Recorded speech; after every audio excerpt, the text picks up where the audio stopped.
I'm cooking a fish curry, and I think because tomatoes are so beautiful this time of the year, it'd be lovely to cook a tomato fish curry.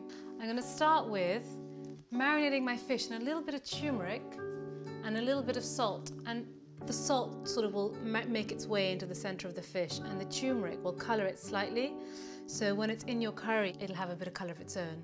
When you make a fish curry, it's good to either use steaks of fish, so the fish hold quite nicely together, or to use a firm sort of fish. So I'm using halibut here, which I believe will withhold the cooking without breaking up. So I'm going to leave that to the side for now. A little bit of oil. So some mustard seeds. They don't taste mustardy, of course, because they haven't got the vinegar and the other elements we associate with mustard, but they do have a lovely nuttiness to them. In they go. In I go with my onions. A couple of green chilies, which I pierce with my knife, just so they don't burst in the pot.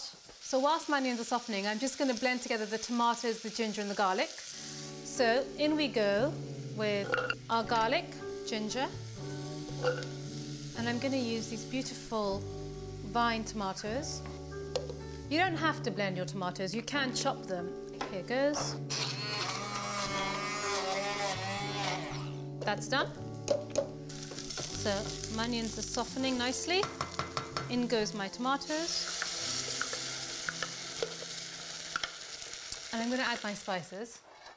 So a little bit of salt, and I'm going to add some cumin powder. Just a little. And I think that's it for now. And now what I'm going to do is I'm going to wait for this masala to cook down. Because fish takes only minutes to cook, you need to make sure that this is really well cooked.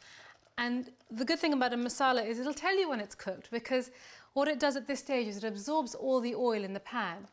And when it's cooked, it releases that oil back into the pan. So until that stage, you just sort of keep an eye on it, give it an occasional stir, and it does take a good sort of 8 minutes. So the tomato paste has started to release oil, and I can see it because it's at the base of the pan and it's almost starting to burn. So I'm going to give it a try to see. Yeah, the tomatoes cooked, the garlic's cooked, they don't have that raw smell to them. So I'm going to pour in some water to make a curry, to make some sauce. And that's a really beautiful, deep orange. It's come back to a boil, so I'm going to add my fish in. In it goes. Okay, so once the fish has gone in, it becomes quite delicate. I'll give it a bit of a stir, and then I'll be really gentle. I'll just shake the pan rather than stir it. This is looking really beautiful. I'm going to add a little bit more water for some more sauce. And this is kind of the stage to add what you want to add into it, because once it's cooked, you really don't want to mess with it too much. So I'm just kind of shaking that in. I'm going to add a little bit of vinegar and a bit of cream. So this is just going to bring out the sweetness of the tomatoes, really. So a little bit of vinegar. Now you can add single cream to this too, and it's just to kind of give it a bit of a richness and to mellow out the tomatoes, which are a bit sweet and a bit tart. But I've added like a couple of tablespoons. And again, just shaking it in really gently. This is quite a mild fish curry. So if you love your flavors of your fish and you love the whole Mediterranean fish and tomato combination, this is great for that, except it has some of the spices of India. Okay, this smells fantastic. Okay, I'm going to leave that to bubble away without disturbing it. So the fish is done. It's time to plate up.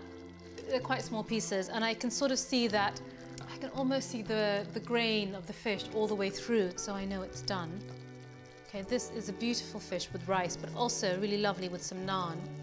And there it is, my beautiful tomato fish curry.